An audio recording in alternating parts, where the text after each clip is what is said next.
Welcome to Arsenal Above All, the last one of the season. What a season it's been. The Arsenal 2022-23 roller coaster is finally over. We can get off. We can, get out. We can run around and do what we want now. Wow, what a ride it's been. Plenty of ups and downs, more ups than downs, thankfully. But unfortunately, it didn't, finish off how we wanted to. In the end, in the overall scheme of things, I've got two top men here with me who have supported this channel all the way from the very beginning. We've got Neil Shah. How you doing, my friend? I'm very well. I'm over the fact that we didn't win the title, so I'm onwards and upwards for the next season, I think. And congratulations, you've gone the whole season. It's gone that quick, Michael. What a debut season for you. Well done. Congratulations. Yeah, I missed the first. Missed the first month. I think the first show was in September. Yeah. But it's been a fun ride, and also got James Johnstone with me. Thanks for coming on as well, my friend. Oh no, much appreciated. Look at this gang business. Us three together. I love it. I love it. And your great podcast title, mate. Arsenal Above All. We didn't state that we meant above all the rest in London. There's caveats to the title, So, it's a good play on words, and wouldn't it be fine to actually finish the bubble at the end? But it wasn't to be. Obviously, we knew what happened and how things kind of repeated itself in terms of the way we fell apart at the end. Pretty much similar to the way we did at the end of last season, but we finished last season with a big win, and we finished this season with a big win at home, sporting our new home kit, which is exclusive to some and not others, which probably people know what we're on about, in terms of if you've got the money. And it seemed like it was a feel-good factor from watching the game, and seeing a certain Swiss midfielder who had an almost perfect farewell, really, winning that, turning that, leading the way most of the season. He has been, to be fair, and what a turnaround it's been, considering where he was a couple of years ago, which I think on Jack's pod, Purely Arsenal, we all had a chat about that situation after Palace, and each to a man, I think we said, see you later. We don't want you at the club anymore. You can't behave like that. And come to the end of it, yesterday evening, people were singing, wanting him to stay and for one more year. And some people were still having a chip at him, saying, "Oh, we've only had one really good season out of the 6 or 7 he's been here, or 6 he's been here." But I think it leads to Arteta and him identifying his abilities and putting him in the right position compared to the men that had him at his disposal before. Obviously, Wenger and Emery, who sort of put him in a position where he was really exposed, and we saw what happened. He didn't he was getting red cards, bookings for fun. But talking on his performance and the general performance, Neil, of the team yesterday. What was your take on that? The lineup, again, it was the same as the one against Forest, which, again, we all probably looked at it and thought, what the hell is he doing? But maybe it is a look ahead into the future in terms of the ways Arteta is going to be setting things up next season. But what was your thoughts on the lineup again, Neil, and obviously the performance of the team and that man, Xhaka? I'll do it in that order, the reverse order, because I'll let James do the lineup question because he's better at that than I am. So I'll say on it very quickly. I think I mentioned it on an earlier pod, didn't I, James? That I think that there is a certain degree of experimentation there. I don't know if that's for his A game. I think it might be for a B game, but that's just my personal opinion. He's trying things out. If things don't work out, we've had a splendid season. We've had so many games where we've started off fast, quick. Other teams haven't been able to live with us, and we've managed to maintain the leads and then win the games, and especially some of the ones which no one ever gave us a hope in hell in prevailing in. But then there have been those ones where people have been saying, why didn't Arteta change it? Why did he stick to the same system? Why didn't he try this? Why didn't he try that? And I think maybe he's taken the opportunity because we weren't going to change position. We were going to be second. So maybe he's taken this opportunity just to try something slightly different. And maybe that in his back of his mind, I mean, I don't know. I mean, I'm not him. I'm not proxy to anything, but it could be, this is just my opinion, that it might not be necessarily that's how he's going to go from the beginning of next season. It could be that this could be an alternative if things aren't working out, just to switch it up a bit, switch the players' positions up a little bit and the style of play. So that's my thoughts on it. To be honest, I wasn't too concerned with the lineup. I mean, after the previous two games, I didn't have any fear of not winning because we always tend to win on the last game of the season. It always tends to be at home, always tends to be in the sunshine, and we always seem to do it. So, he could have played all sorts of different styles and players out there. I still think we would have won. I think it's just a very good atmosphere. The fans were fantastic, and it's just one of those, very nice, pleasant days. A good day to watch football or be part of it and watch it on TV or in a pub or wherever you are. And a nice, end to a season, which I would say, a little bit disappointed, but overall can't complain. We're in the Champions League. We're back in the big boys European competition after a 6-year hiatus. So that's that. And then very quickly, sorry, I dragged that on a bit. I think the team's performance, I've kind of just said it. I think they were all up for it. They all were enjoying themselves. Again, a very quick start. I think, what were we, 2-0, 3-0 up within the first 20, 25 minutes? I can't remember exactly. I don't think Wolves, they didn't have anything to play for. It was not as if they were going for anything in particular. So I think it was just a good all-round performance by all of the lads. And then, of course, the guy that's just popped up there in the picture. I disagree. Yeah, okay. I was one of the ones that wanted his head after that Crystal Palace debacle. How he behaved, he literally was very disrespectful to the captain's armband and the shirt. And you guys both know how I felt, and I just said I don't want to ever see him at the club again. What a U-turn, what a redemption story for him. Arteta recognised something in him. I don't agree. This is the only good season he's had because maybe, as you said, Michael, he hasn't been allowed to play in his best position, allowed to play in a system that he likes and works for him, because obviously we see that in his when he plays for his country, he does very well. And everyone used to think, he's so good there, he's like man of the match so many times, and like, why can't he do it at the club? I think because he wasn't allowed to demonstrate his best traits, if you like. I think he's been a magnificent servant overall, if you think about it. And this season in particular, he's been the rock. He's been reliable. Hardly ever gets injured. He's always there and thereabouts. I think he had a slight time period where he was flagging a little bit, and then he was rested for one game. He came on very late, if I remember, or he didn't come on at all. And that seemed to kind of reset him, and he was back to the same old Xhaka again. I think he's been absolutely superb, a great servant, and I've got nothing but good words for him. So well done, Xhaka. And that's my thoughts on him. Yeah, fair play. Yeah, I totally agree. Yeah, we definitely were in that situation where after what happened at Palace and the Palace game, that was it. He was finished at the club, and what a turnaround! And credit to him. He's had an outstanding season. You talk about players of the season for the team. He's up there in that sort of bracket of the ones that you're going to consider. 100%. And it looks like it's the end for him, and the club have done something. It's more of a gentleman's agreement sort of thing, letting him go back to the country, obviously, where he sort of made his name, with his young family. But fair play to him. What's your thoughts on it, James? In terms of the lineup, obviously, as Neil sort of have set you up, and you're going to get the tap in now. What That's me all thoughts- over, mate. Just tap-ins. I'm the Haaland of questions on lineups. Yeah.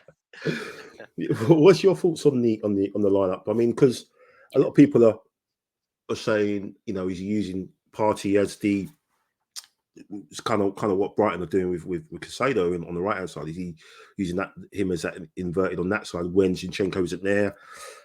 Is he just, as Neil said, is he setting stuff up for next season? Because certain people aren't going to be in that lineup that played on yesterday. So it's all pretty interesting. It all leads to a very fascinating summer, which we'll touch on in a minute. But what was your thoughts on the way he set up again, especially after the disappointment of the previous week? Yeah. So if we just quickly backtrack to Nottingham Forest, he's tried it there. It's gone completely wrong. Again, I don't necessarily think it went wrong from sort of personnel wise. I think it went wrong from game state wise and attitude wise. And then again, the application from the players that were there against Nottingham Forest. And again, atmosphere, sometimes I still believe we've got mental fragility in this squad of when it is a loud sort of raucous atmosphere, we can get sucked in a bit, sadly, still. So I don't know. Yes, was I angry about Nottingham Forest? Oh, 100%, because I wanted to end the season on 90 points. I know we've equaled the Invincibles, but I wanted to better it. That was like, I thought personal pride, do a bit more than what you gave again, because I think we could still be playing at Nottingham Forest now, we still wouldn't score. That's how bad that game was.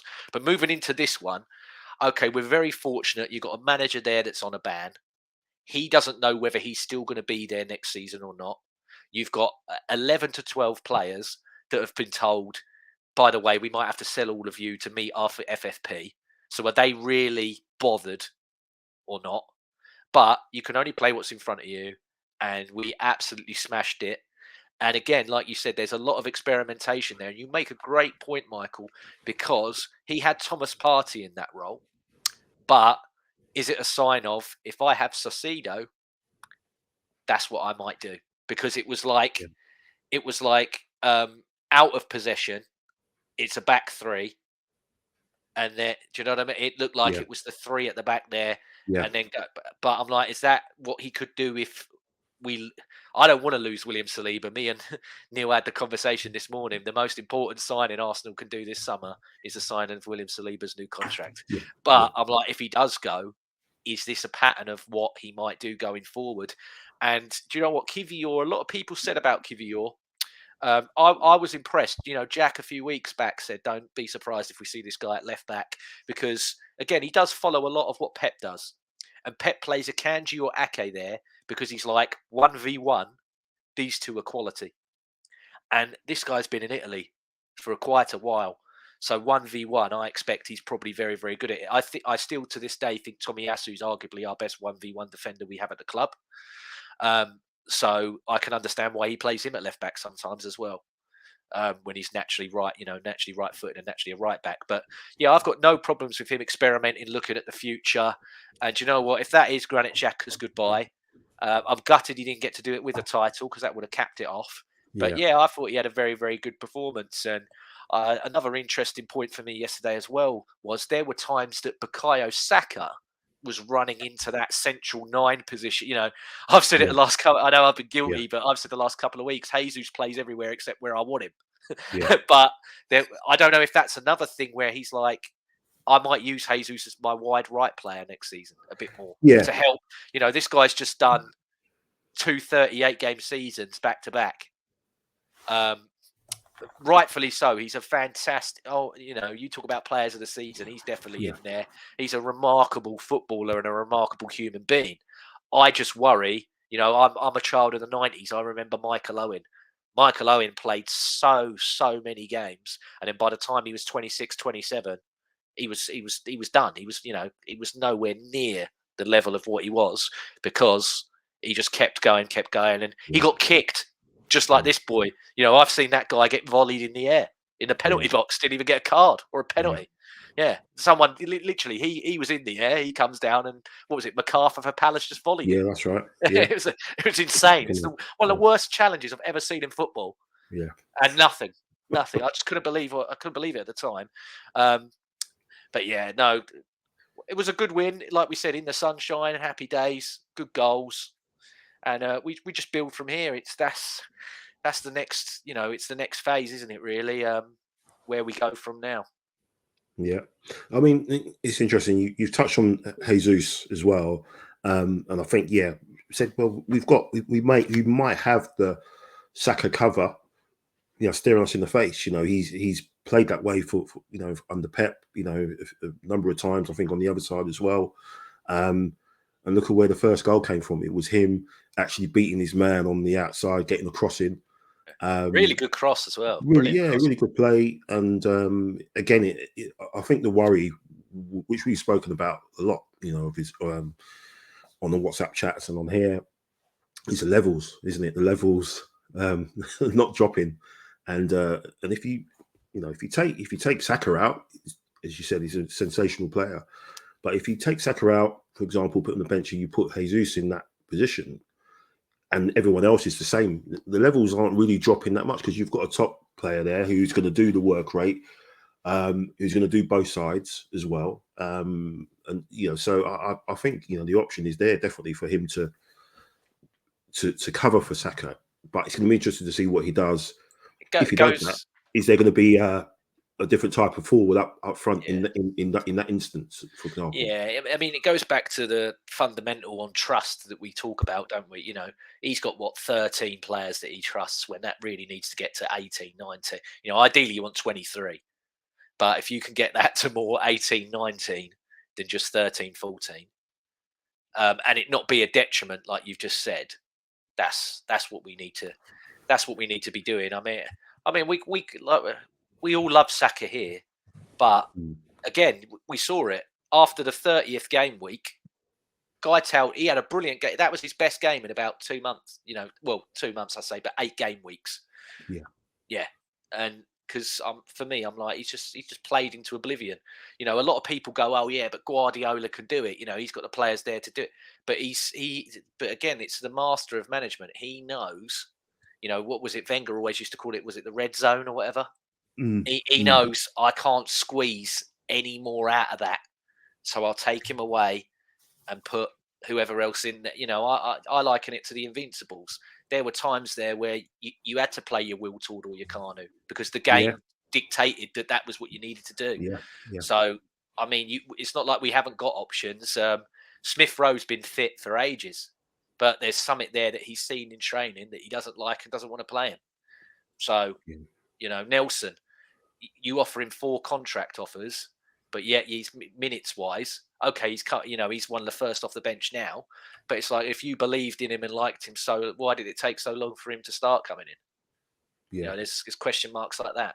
Yeah, James, you said 18 or 19. I think for this season, actually, it would have been a little bit less because we didn't have Champions League, we didn't have Europe, we were out of the cups earlier as well. I think we're probably two players short.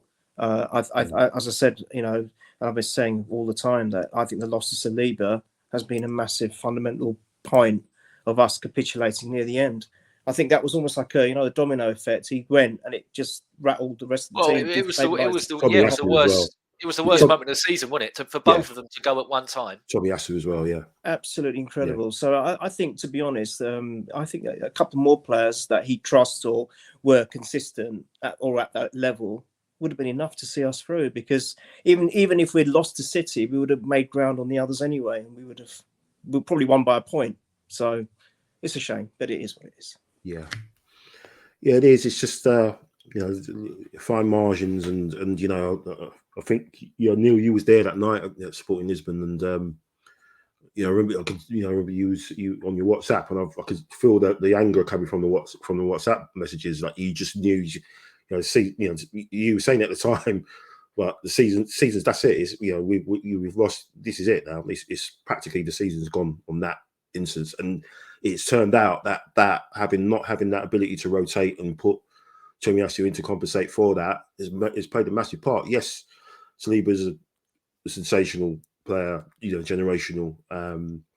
but having that, as James has said, having that probably the best person in the squad who is the best one-to-one defender, not having him able to play, whether it's the right side of the defence or even on the left side, because he's multifaceted, so he can do that other side as well. To have him out as well is massive. It was massive, and that was a horrible night. And then to compound that to go out as well, and it was just. I didn't care. I cannot believe, in the first time in my life, I've been following Arsenal since the 70s. And especially with the penalty shootout, they're the worst, aren't they? Because either it can be absolutely euphoric or absolutely devastating. I was like, saw the miss. It was Martinelli, wasn't it, that missed it? Yeah. And I went, oh, well. And I just walked out. And I couldn't, because I was already so livid with the 2 injuries. And actually, I remember our players getting clattered throughout the game. I thought, how many more are we going to lose? What are we doing? What are we doing? It's like, oh, I know for me, I'm the last person to say, no cup is relevant. I've always said all the cups are relevant. You have to go into every competition believing you can win it. That's why I always say we're going to win the quad, because I don't see the point. You got to have a go, right? Whatever happens. Yeah. And I couldn't even believe the way I was reacting within myself, that I don't care, because I'm so upset. We've done so well in the league this season, and a Europa game where it's not going to lead to anything now. We've potentially lost 2 very key, especially Saliba, but yeah, definitely Tomiyasu, because like you guys have said, if Tomiyasu was still okay, Ben White could have moved centrally, and we could, the levels might not have dropped so much. At the end of the day, Ben White was brought in to be a central defender. So, anyway, I'll shut up now. It leads on to the gaps, in terms of building that trust in the squad numbers. Because I think this is what it all boils down to. Talk about these phases for Arsenal, and this is the phase where it's about squad building, putting quality in. Because the first 11, if everyone's fit, we know that first 11 is up there. We know where it is. It's right up there. But it's building the rest of the squad where the players will come in, and the levels, again, that word will remain there, especially with what we've got to come, James, in terms of the Champions League. Now, Arteta's cup record, if you take away the cup that he won when he first arrived, if you look at his cup record after that, it's not good. It's really not good in domestic and Europe. I mean, obviously, you get through the Europa League. If you can't get through the Europa League group stages, then what are you doing when you're playing Dundalk and things like that?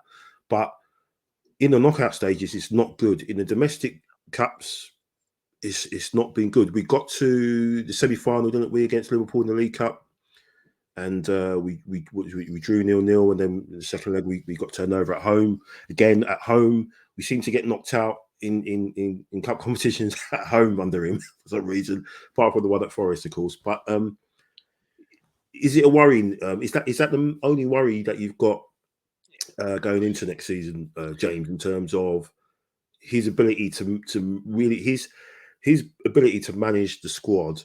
Yeah, is going to be absolutely. He's got to get it on point. It's so scary because if he doesn't, and what there could be around us, in the league, we could lose a lot of ground. Yeah, I mean, you guys have been football fans longer than I have. For me, ever since I've started watching in the 90s, you've got eras of football where it's players or it's managers. That I've seen Man United teams where the players have been absolute dog, yet Sir Alex Ferguson got them over the line. I've seen managers like Pellegrini, who I don't think was a good manager at all, but Man City had players that were so good. I mean, look at I hate saying it. Look at when Chelsea won the Champions League. Roberto Di Matteo, he's not that guy. You had John Terry next to him, basically basically emasculating the guy, screaming over him, telling him what to do because he was banned. Remember when he ran on still in his kit and everything? Idiot. But still, he's yelling over him to tell the players what to do. And we're at a time now where it's the managers, and he has to, he will get backed again, rightfully so.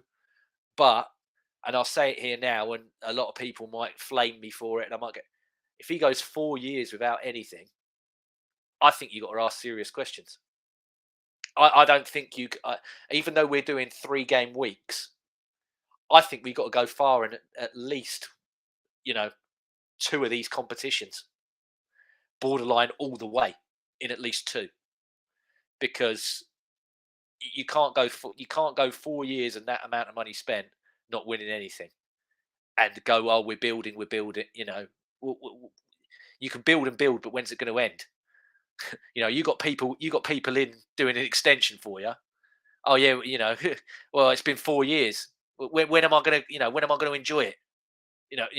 I've enjoyed. Like I said, I'm not saying this has been totally terrible, but that's the game. I look at, I'm a confessed Inter Milan fan. Do I think Inter Milan have the best players? No, but Simeone Inzaghi works with what he's got, and he's got them against Man City in a Champions League final in the next couple of days. Spalletti at Napoli. I don't think Napoli have player per player the best side in Serie A, but they've just won it at a canter because he's a brilliant manager. Simeone, he never really had the best players at Atletico Madrid, no, but he used to win them. He beat Barcelona and Real to La Liga because of what he does manager-wise. And again, he's another, like the squad, they're another year older. He's another year older. Hopefully he's another year wiser. And it just goes back to that fundamental in trust. I don't think he manages in game when it's not, when it's not completely going his way. I don't think he's still at a level that he can adapt and change to win you a game, or get you the draw. It's very much so that if we're winning and it's a bit tight, I chuck on all my defenders. If he's losing, he chucks on 6 forward. Well, you can't chuck, you know what I mean? He chucks 5 forwards on, doesn't he? It's like there's no real. And I know we all armchair manage and everything. I'm not saying I'm better than him. That's just ridiculous. But there are times for me where it baffles me, some of the decisions that he does make. And like you said, in terms of cup competitions, he's not very good over 2 legs. He's shown that the whole time that he's been here. And I can't accept going out the first round in cup competitions, man. It irks me. Yeah. 100%. You say, Neil, I mean, in terms of your sort of concerns and your aspirations for next season, obviously we get the right players in, obviously we know who we're being linked with, but as James was saying, this is like, it's going to be 4 years going into the 4th season without a trophy. What are your concerns? Are there any concerns looking ahead, in terms of what we've got to come? Because you can see him playing Saka, Premier League game, whether it's home or away, before the Champions League game, playing that one, whether that's home or away, and then playing him again at the weekend, and not giving, and just keep doing that, But what are you got the same, concerns as the two of us? Well, in terms of expectation, I think top 4 has to be replicated again. Yeah, 100%. But with a cup success. Yeah. I'll go even one further than James. I think he's actually got to win. I think maybe you did say that, James, maybe misheard you, but he's got to win it, not just get to the final. Yeah, okay, well, there you go. I totally agree. It's got to be top 4 with a cup of success. I mean, better still, winning the Prem and maybe a cup as well. It's got to be, because when he first came on board, I mean, maybe that was his sales pitch, but he said, within 3 years, we're lifting the Champions League. So that time's already lapsed. I mean, I know people say that he's ahead of schedule, but realistically, we should be in the Champions League this season, because we threw away that advantage we had at the tail end of last season, and we were so I thought that was weak. That was weak from our part, and we kind of replicated it similarly again this season. But at the end of the day, I'm not here to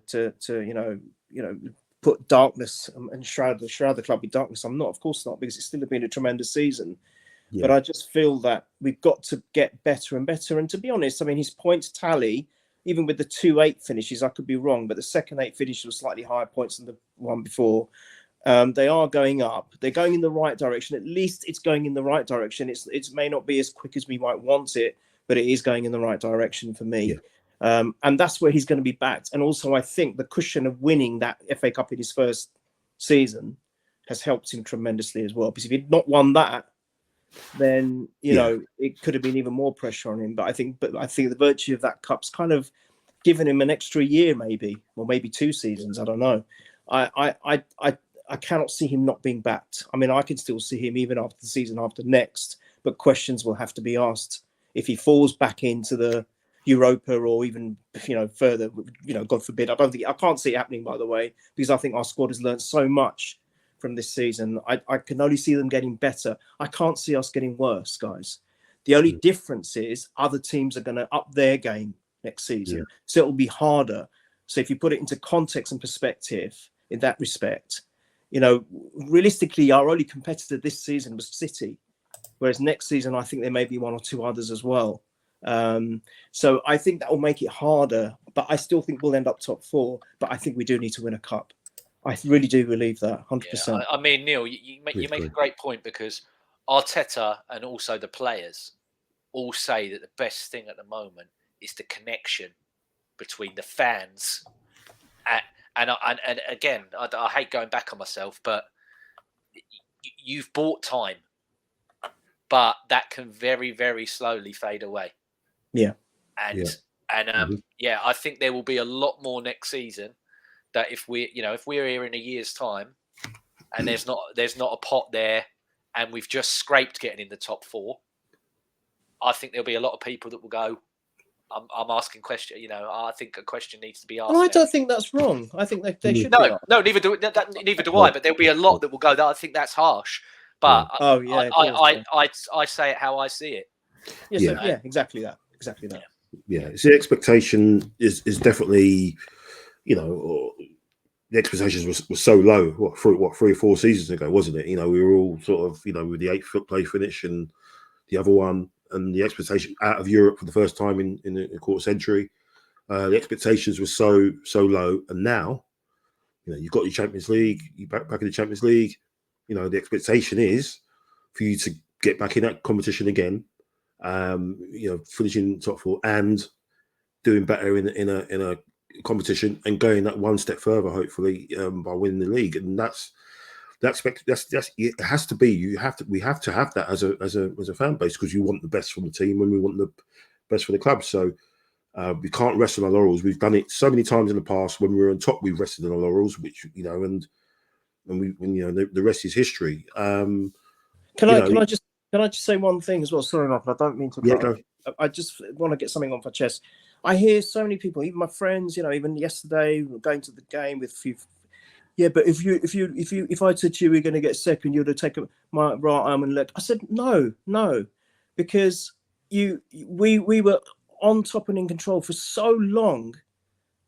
That isn't how I see it. Yes, we it's great that we got the Champions League. I'm not poo-pooing it at all. But I just feel that I'm not on this camp that, but if I told you at the beginning of the season, you'd bit my... No, because I'll tell you something. I saw something very special right from the start is the number one thing. Also, the other thing is, if you take any of our jobs and we do well for 3/4 of the year, and then half the quarter of the year we don't care, and it just goes down and down, most of us will get a P45.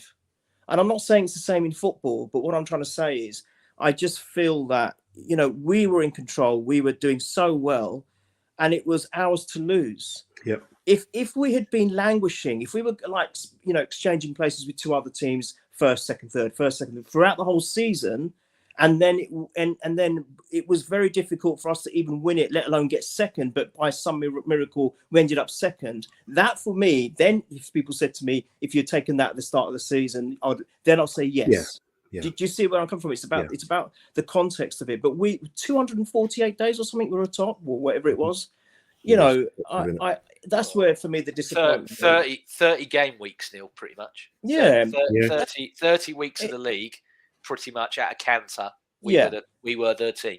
Yeah. It's not. I'm not destroying the team. Of course not. I love the team. I love what Arteta's doing. I was part of, and I enjoyed so many special moments from this season. I tell you, I've never experienced it for so many years. Yeah. It's been brilliant, absolutely brilliant. But again, that also in if you look reverse side of it, that's where the disappointment is. Those moments with Reece Nelson, etc.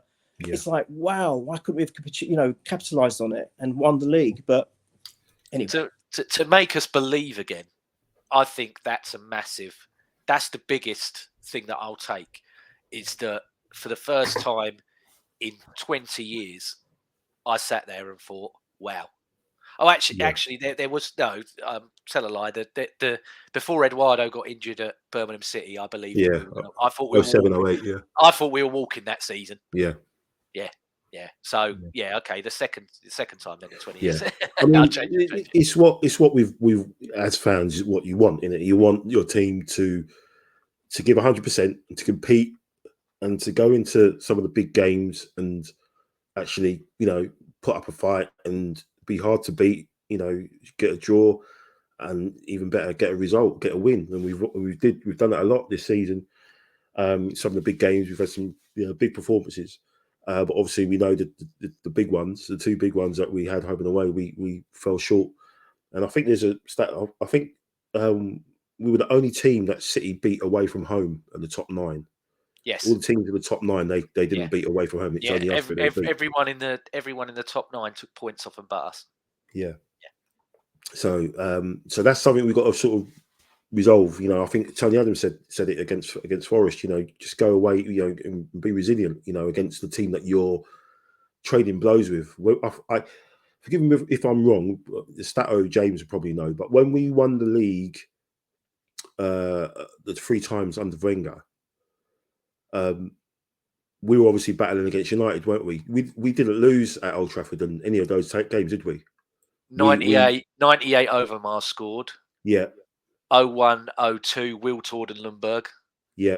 And then Invincibles. Yeah, we drew because Keown smacked and this threw around the head. Yeah. So just little things like that. You just have to, when you're up against a team that you're, when you're basically in the ring with them, you just got to make sure you keep your guard up and don't do nothing silly and just try and nick it on points or something. You know what I mean? Or get a TK or something like that. The man in the corner over there, he always says, he uses his tennis analogy. He always goes, "You got to break serve, James." I'm like, yeah.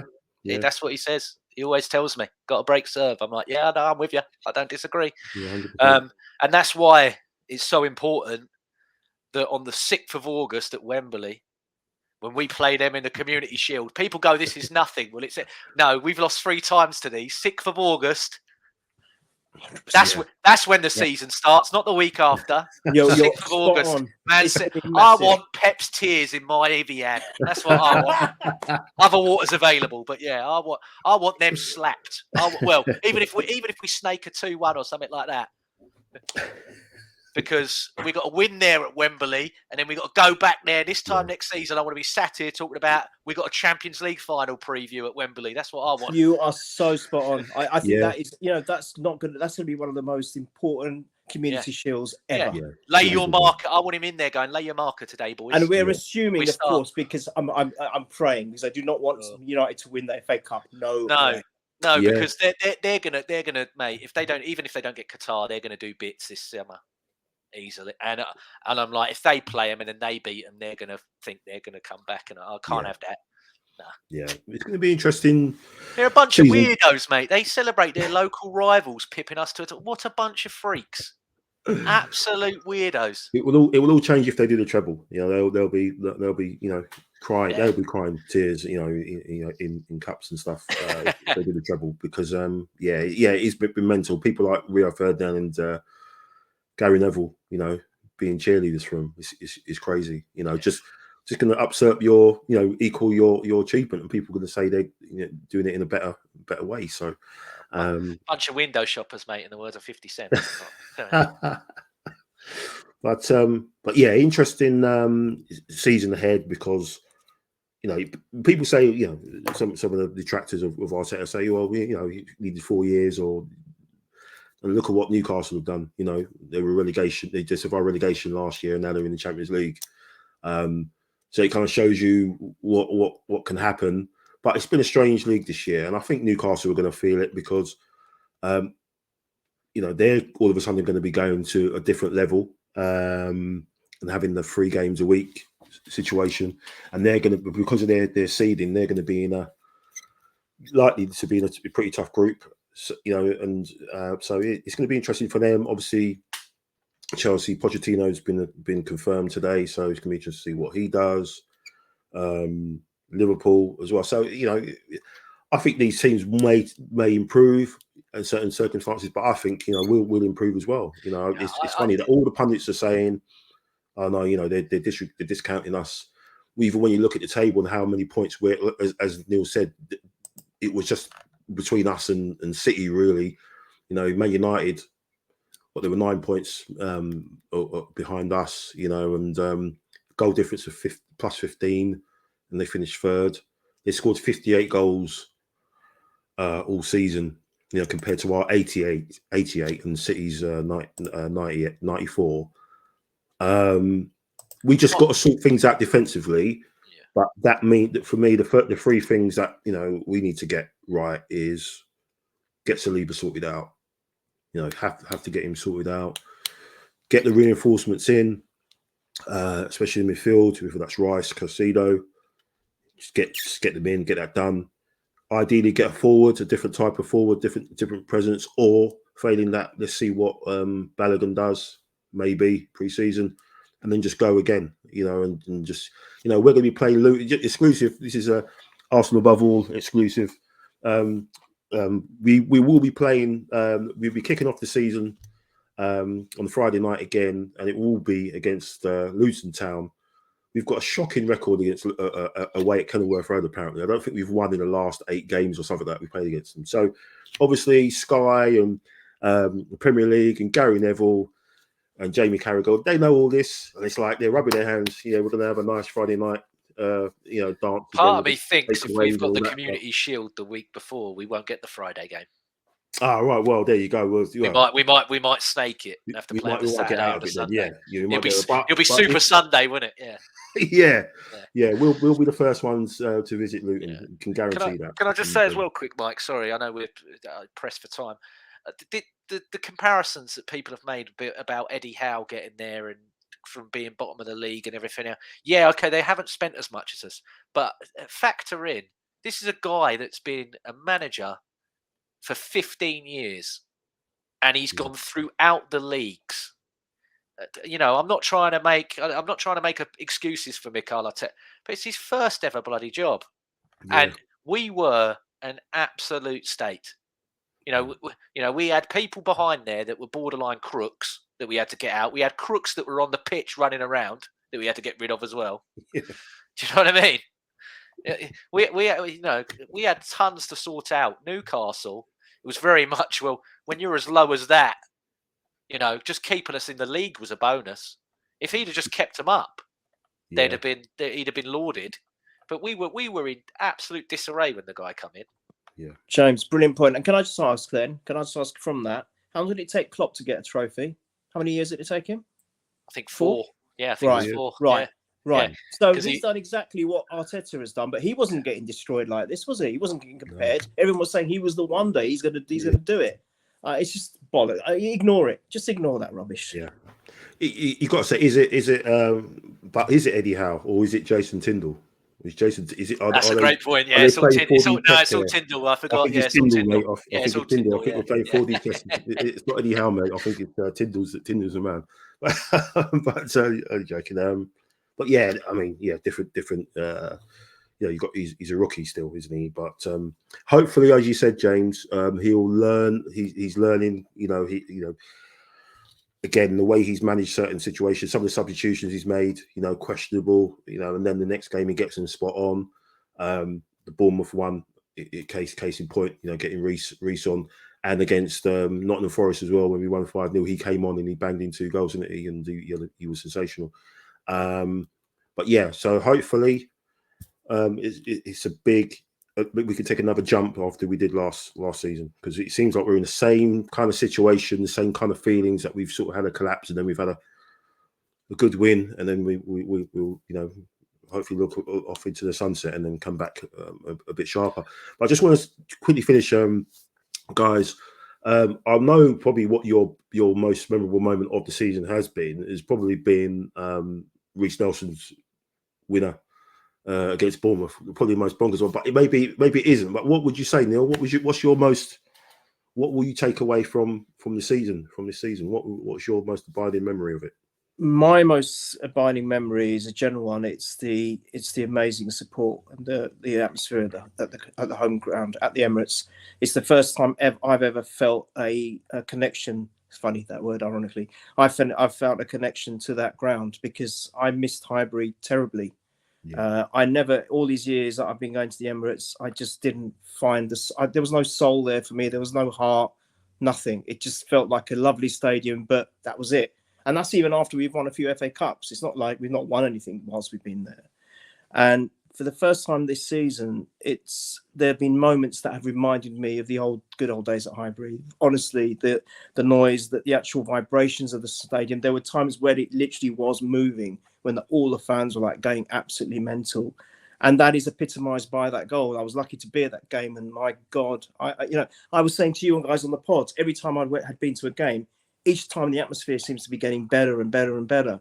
And there's no word of a lie. And the other thing is, obviously, when a player made a mistake, the fans just got behind the player, and that we've not seen that for many a year either. So I think they're my abiding memories. Of course, there's some beautiful moments. There's some exceptional goals. There's some great little bits, where the players interact with each other afterwards and do silly things with each other after scoring.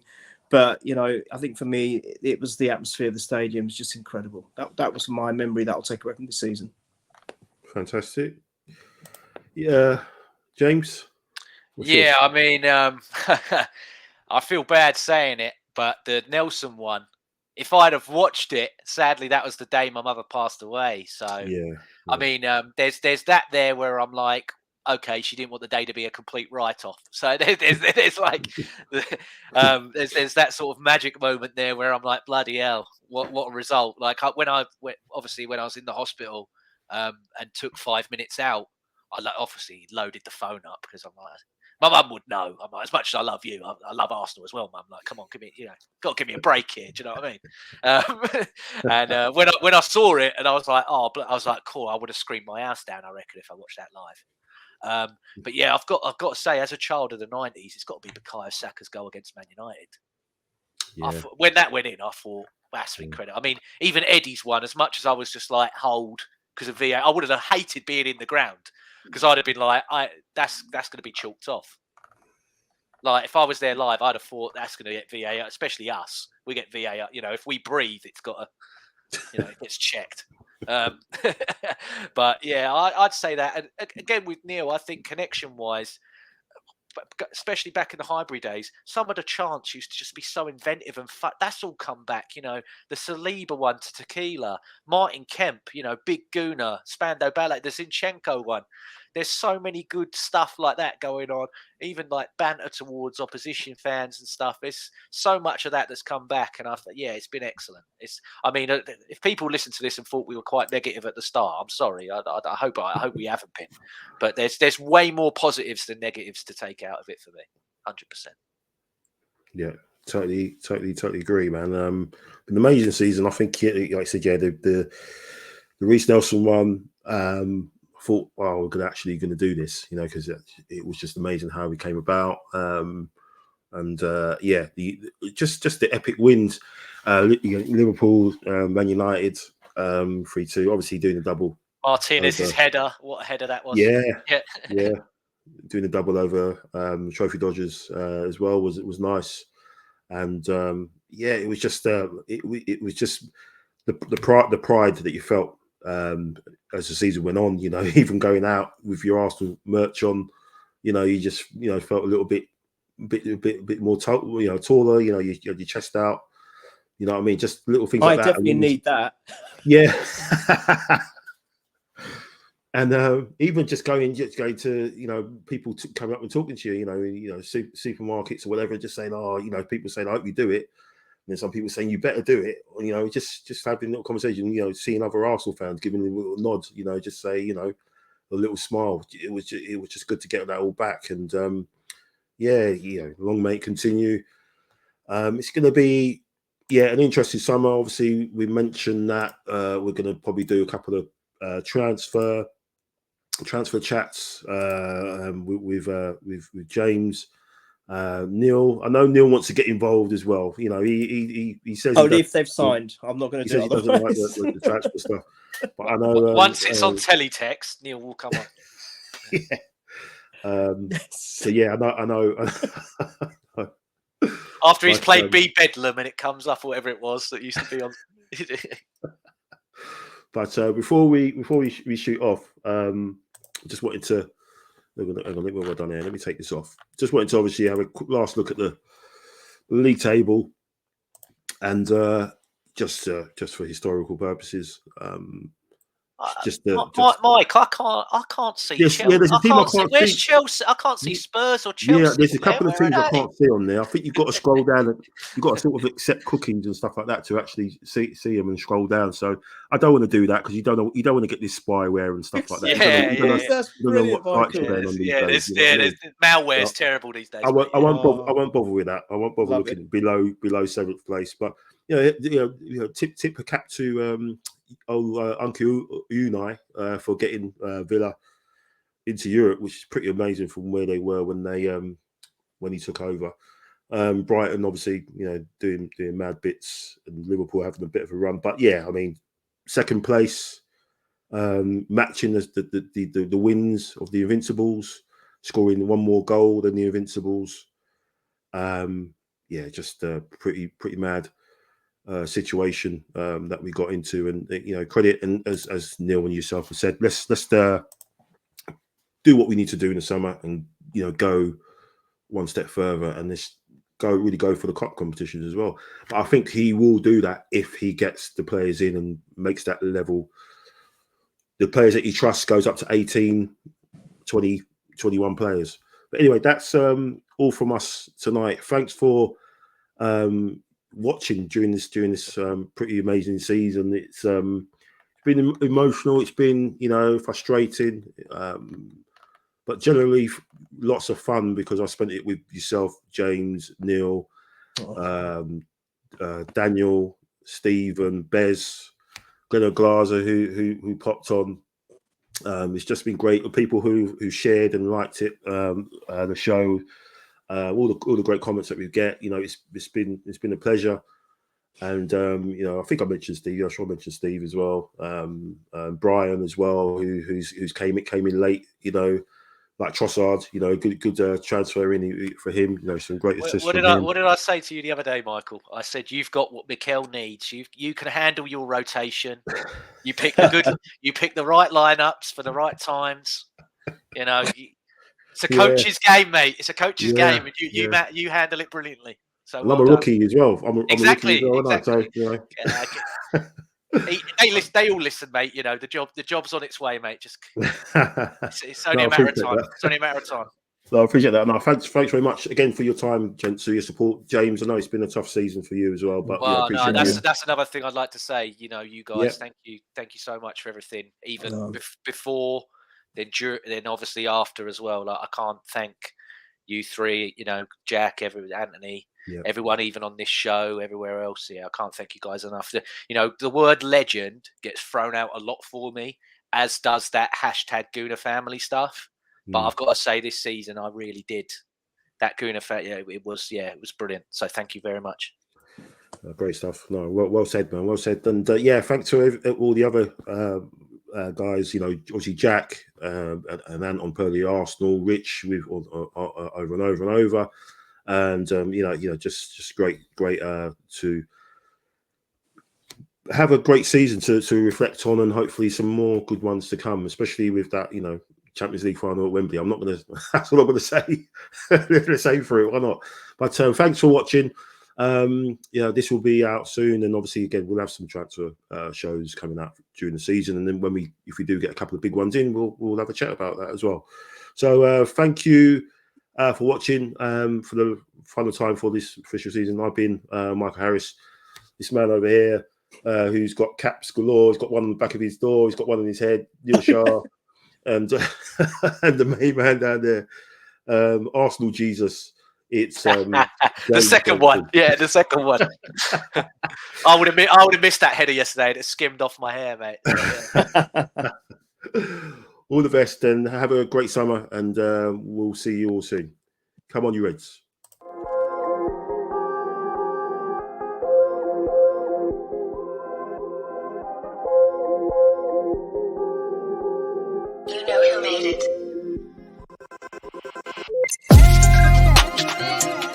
Bye.